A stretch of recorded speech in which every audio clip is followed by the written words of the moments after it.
Rock, paper, scissors, shoot.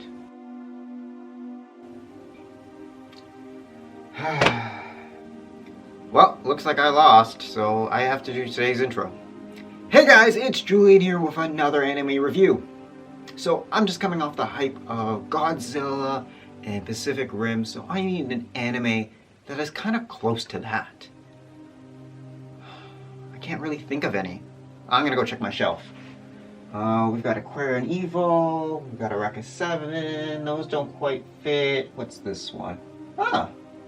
Gunparade March. Why not this guy? I've never heard of that anime before. Well, I'm not surprised you haven't heard of this. So, why don't we take a look at it today?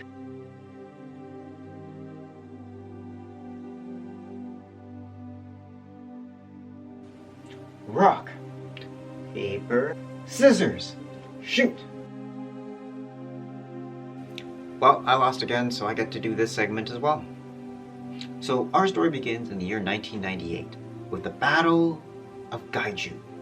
Gaiju first arrived on Earth in 1945 and all hope had seemed lost. There was no way to win against them until a company created the HWT, the Human Walking Tank.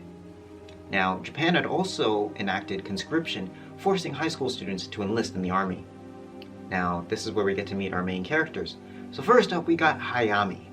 He is an average soldier with average marks and average military skills, while polar opposite to him, we have Mai Shibamura, who is an excelling military soldier, great aim, great grades, the complete opposite of Hayami. Along with our two main characters, the series follows Squad 5121 and their battles with kaiju and everyday life being in the army. Now, the series came back out in the early 2000s, so I consider it part of the renaissance of anime before what we consider today modern day anime. So it's got that old feel to it, and it is pretty hard to find this series nowadays, but if you do, it is a lovely story of following the squad through their ups and downs and trials and tribulations while being in the military, where the odds are basically stacked against you. I mean, come on, you're fighting gigantic monsters with mech machines. It's taken so far, like 50 years to do, so you're not doing so well. So the series follows them for 2 years, up until the point of the new year 2000. Now, there was a spin-off series called Gunparade Orchestra that followed a different squad, which came out a few years after, but sadly that one never made it to the West, as well as both series actually have PlayStation games accordingly. Gunparade March has a PlayStation 1 game, while Gunparade Orchestra has 3 PS2 games. Once again, sadly, none of those titles made it over to the West, but nonetheless, if you can watch Gunparade March, I highly recommend it, as it is a lovely series depicting what a war with gigantic monsters really would be. I mean, it's not all guns and glory. There is a very realistic side to it. Now it's time for Romance Corner, and I'm not going to do rock, paper, scissors because this is my segment, I'm going to do it.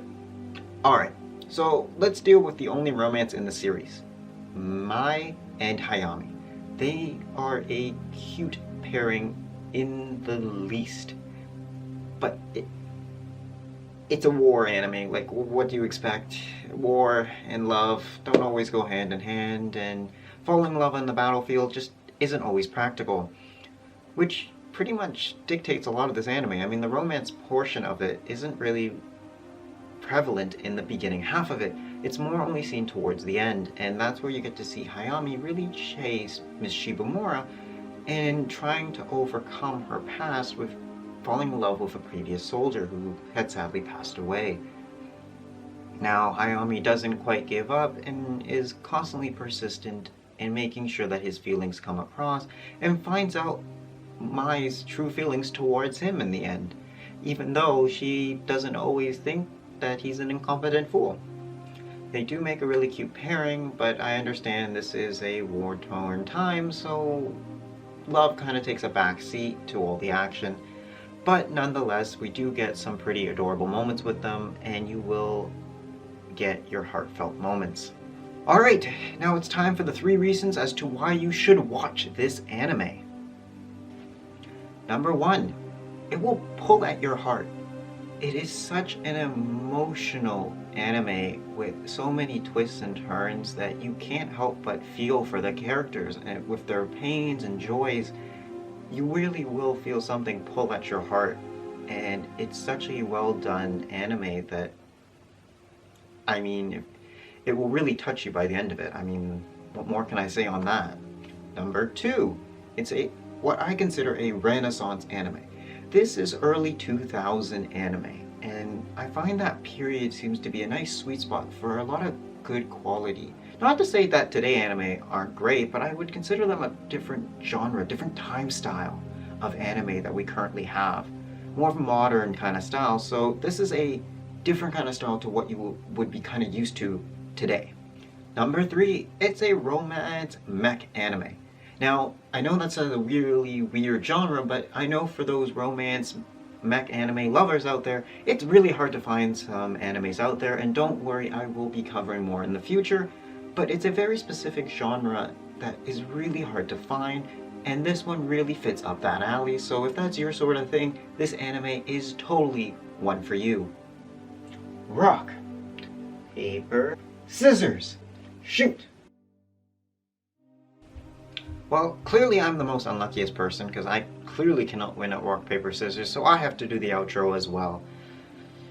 Well, he's lucky he doesn't have to do anything and he can just nap all day today, I guess.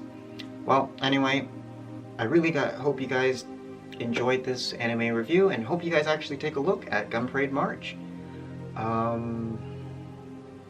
really need to go fix my luck. That's all for this review. See you guys in the next review. Take care now.